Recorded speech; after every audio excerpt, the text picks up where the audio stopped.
ગુજરાત વિધાનસભાની ચૂંટણીના પ્રચાર માટે સુરતમાં શુક્રવારે ભાજપે નેતાઓ અને મંત્રીઓની ફોજ ઉતારી દીધી છે। તે સુરતની વરાછા બેઠક પર ભાજપ ઉમેદવાર કુમાર કાનાણીની સભા ગજાવવા આવેલા કેન્દ્રીય મંત્રી પુરુષોત્તમભાઈ રૂપાલાએ રશિયા યુક્રેન યુદ્ધ 370 કલમ રામ મંદિર સહિતના મુદ્દે સભાને ગજાવી મૂકી હતી। કેન્દ્રીય મંત્રી પુરુષોત્તમ રૂપાલાએ વરાછાના ભાજપ ઉમેદવાર કુમાર કાનાણીની સાથે વિરાટ સભાને સંબોધતા કહ્યું હતું કે ગુજરાતના પાણીના ઇન્ફ્રાસ્ટ્રક્ચર જેવું ઇન્ફ્રાસ્ટ્રક્ચર દુનિયામાં બીજા કોઈનું નથી। અત્યાર સુધી નૌકાદળના જહાજના ફ્લેગમાં બ્રિટિશ કાળનું ચિહ્ન હતું। 75 વર્ષ બાદ મોદીએ છત્રપતિ શિવાજી મહારાજના નૌકાદળના ધ્વજનું ચિહ્ન લગાડ્યું।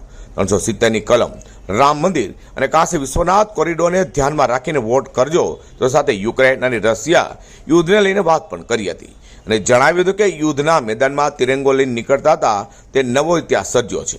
સુરતમાં પૂર આવ્યું ત્યારે સુરતમાં હતો અને સેવા આપી હતી। રાત્રિના 2 વાગ્યા સુધી પાણી મારી માર્ગદર્શન આપતા હતા। વડાપ્રધાન નરેન્દ્ર મોદી હું જ્યારે પહેલી વખત ધારાસભ્ય બન્યો ત્યારે પીવાના પાણીની અછત હતી અને ભાજપનું શાસન આવતા જ પાણીની મુહિમ ઉપાડી લીધી હતી। કેવડિયાથી પાણી શરૂ કરી કચ્છ સુધી પહોંચાડ્યું, સાથે અનેક વાતો પણ તેમણે કરી હતી। પહેલી વખત અછત હતી, કલેક્ટરમાં મીટિંગ થતી હતી દર અઠવાડિયે, ગામમાં પાણી નથી, આ ગામ પાણીના નો સોર્સ ગામડા એને કહેતા। શું કરવાનું? ટેન્કર મંજૂર, 2, 3, 5 જેવો સરપંચ નોટકો એ પ્રમાણે ટેન્કર મંજૂર થાય। ટેન્કરો મંજૂર થયા હોય એની ચિઠ્ઠી અમે ખિસ્સામાં રાખતા કે વરહડામાં 4 થયા, મકરાળામાં 5 થયા, કેરિયા નગરમાં 3 થયા, એ ચિઠ્ઠી હારે રાખતા। પછી ગામમાં જઈ કે તમારા 3 ટેન્કર મંજૂર થયા છે, શરૂ થઈ જાય। બીજે અઠવાડિયે અમે મીટિંગમાં પાછા જઈ, એ મીટિંગમાં શું સાંભળવા મળતું, જરા કાન દઈને નિરાતે સાંભળજો। અમને એવું કહેતા કે ગઈ મીટિંગમાં આપણે જે ટેન્કરો મંજૂર કર્યા છે એના ટેન્કર આવી ગયા છે, કોન્ટ્રાક્ટર ફિટ થઈ ગયો છે, પણ પાણી ક્યાંથી ભરવું એ નથી જડતું। હવે તમને કેવું લાગે? કેટલું ઓડ લાગે?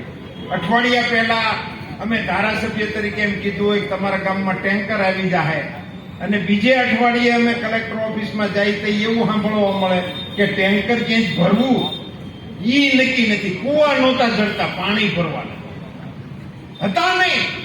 આ વ્યવસ્થા તમે વિચાર કરો, પાણીનું છાંટું શું હશે?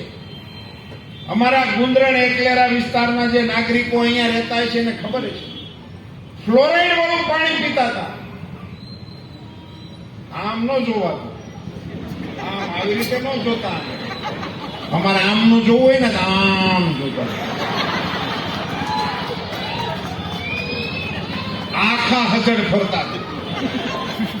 કેટલાય ગામડા હતા એમાં ખાટલાની ઉપર દોરડા રાખવા પડતા અને દોરડું પકડીને જ સવારનું ગેટઅપ થાય। કેન્દ્રીય મંત્રી પુરુષોત્તમ રૂપાલાની સભામાં મોટી સંખ્યામાં ભાજપી ઉમટી પડ્યા હતા, તો સભામાં પુરુષોત્તમ રૂપાલાએ ફરી ભાજપની સરકાર બનાવવા આહવાન કર્યું હતું। અઝર કુરેશી સાથે પ્રકાશવાળા।